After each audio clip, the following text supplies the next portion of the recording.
അന്താരാഷ്ട്ര യോഗാ ദിനം വിപുലമായ പരിപാടികളോടെ ആചരിച്ച് അജ്മാനും വികാസ് ക്രിയേറ്റീവ് സെന്ററിന്റെ ആഭിമുഖ്യത്തിൽ നടന്ന യോഗാ ദിനാചരണത്തിൽ നൂറുകണക്കിന് പേരാണ് പങ്കെടുത്തത്.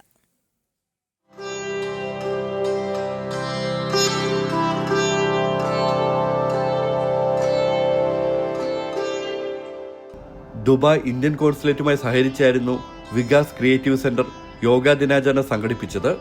അജ്മാൻ കോസ്മോപൊളിറ്റൻ ഇന്റർനാഷണൽ ഇന്ത്യൻ സ്കൂളിൽ നടന്ന പരിപാടിയിൽ എമിറേറ്റിന്റെ വിവിധയിടങ്ങളിൽ നിന്നായി 1000-ഓളം പേർ പങ്കെടുത്തു. വിവിധ ഇന്ത്യൻ പ്രവാസി സംഘടനകളും കൂട്ടായ്മകളും യോഗ പരിശീലന സ്ഥാപനങ്ങളും പരിപാടിയുടെ ഭാഗമായി.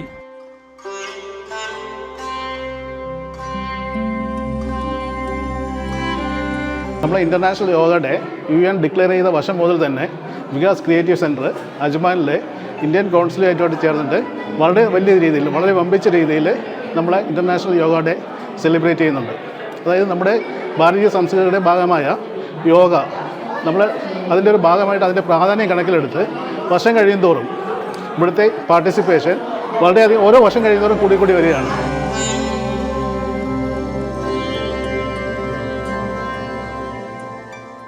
പ്രധാനമന്ത്രി നരേന്ദ്രമോദി പ്രഖ്യാപിച്ച ഒരു ഭൂമിക്കും ഒരേ ആരോഗ്യത്തിന് യോഗ എന്ന പ്രമേയത്തിന്റെ അടിസ്ഥാനത്തിൽ യോഗ വിദഗ്ധർ പങ്കെടുത്ത പ്രത്യേക സെഷനായിരുന്നു പരിപാടിയുടെ മുഖ്യ ആകർഷണം. വൈകിട്ട് 5 മണി മുതൽ 8 മണി വരെ ചടങ്ങുകൾ നീണ്ടുനിന്നു. കുട്ടികൾ മുതൽ വയോധികർ വരെ ആയിരക്കണക്കിന് പേർ യോഗ അഭ്യസിച്ചു.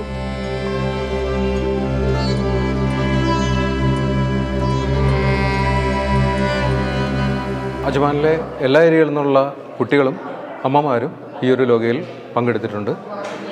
കഴിഞ്ഞ 11 വർഷമായി എല്ലാവരും ഉൾപ്പെടുത്തിക്കൊണ്ടാണ് ഈ യോഗ നടത്തുന്നത്. കഴിഞ്ഞ നിരവധി വർഷങ്ങളായി വികാസ് ക്രിയേറ്റീവ് സെന്റർ അജ്മാനിൽ സൗജന്യ യോഗ പരിശീലനം ഉൾപ്പെടെ യോഗയുടെ പ്രചാരണത്തിനായി നിരവധി പദ്ധതികൾ നടപ്പിലാക്കുന്നുണ്ട്.